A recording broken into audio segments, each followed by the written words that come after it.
Officer Giannis, how old were you when you became a Chicago police officer? It was 2014, 32, I think. 32? Yeah. And Lieutenant Garrity, how old were you? I was 23. 23. I was 23. So if you talk to a 32-year-old or a 23-year-old, I think you said today, would you encourage them to be a police officer? Yes, but not in Chicago. Wow. I would, but it's just like I tell everybody, you got to have a passion for it, but it's a difficult job right now. Yeah. It's a difficult position that you're going to be put in. Just learn the ropes, things will change.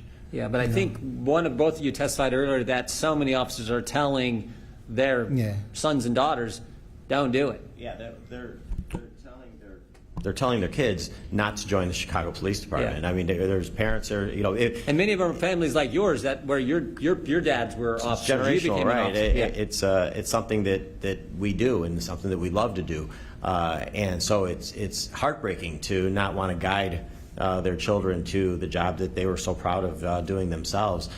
So many times they're just directing them to go elsewhere. And that's not just Chicago. That's happening in other big cities around the country as well. Yeah, that's to me is one of the scarier things about all the defund police and everything else they're doing, making your job tough. You can't. I mean, the idea that you can't chase down a bad guy. To me, that was like, you got to be kidding. I'm just a country boy from Ohio, but that seemed like you got to be kidding me. That's what I thought police do. You know, like makes absolutely no sense. So we want to thank you all for being here. I thought maybe we would end with Mr. Caldwell. If you could just remind us again about your brother. You know, I think you said he was 18. He just turned 18. Just to turn 18. What was he thinking about doing? Or maybe even your brother and your friend's two brothers. Because in the end, we got to focus on how all this stuff is truly impacting families. Yes. People. Yes. Human beings, fellow human beings in this community. That is what this, in the end, that's what it's all about.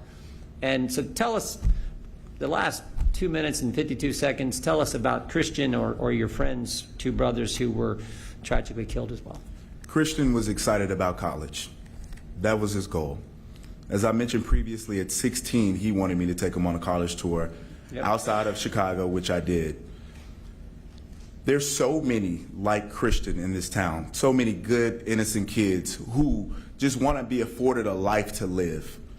And oftentimes within the city of Chicago, whether it be due policies, because soft on crime policies come with a mentality where criminals just simply take over and they have no fear or regard for the repercussions of breaking the law. We have to change that immediately. And the way that we change that, and the way that we prevent another Christian or my friend's two brothers prevent their deaths, is to be tough on crime.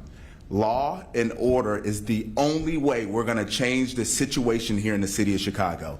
And I am hopeful that this committee hearing will lead to some more light on that. But I am also disappointed that many of your colleagues on the Democrat side chose not to come here. Many of the folks who've said Black Lives Matter, and they do, but they're not showing that Black Lives Matter by not being here today. Thank you, Chairman Jordan. Again, I want to thank you all. This has been very insightful for the members of the House Judiciary Committee, and we appreciate the time that you've took to come and share your story and provide answers to our questions. And more importantly, we appreciate the service you've provided this community as people who put on the uniform and risk your lives. And with that, the committee, we will do a quick press conference, press availability just outside in the tent. Again, we want to thank the FOP. You guys have been tremendous hosts, and we appreciate what you do. And thank you for the hospitality you've shown the committee. With that, we are adjourned.